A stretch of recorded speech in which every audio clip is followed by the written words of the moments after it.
Yeah, we were discussing about cough muscle pain and chest wall pain. The differentiating point between an important pain and the normal pain, there are 2-3 things which you should look at.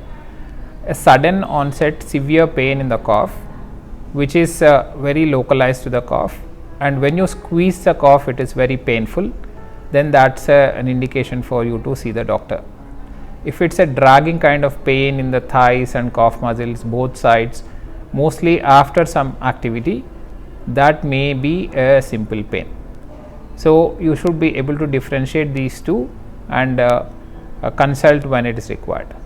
With regards to the chest pain, lot of patients who are recovering from COVID might have chest wall pain, which may be just a muscle pain which are in between the ribs. It can be anywhere. Usually it is on the lower side of the chest wall, both sides.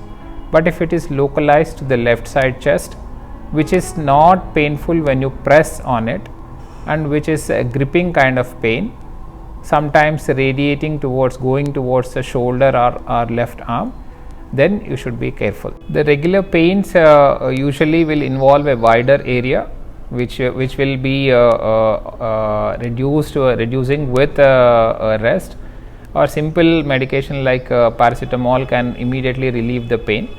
Those are the pains which you should not worry too much, but other 2 pains which I explained are something which is important, which requires a doctor's consultation immediately.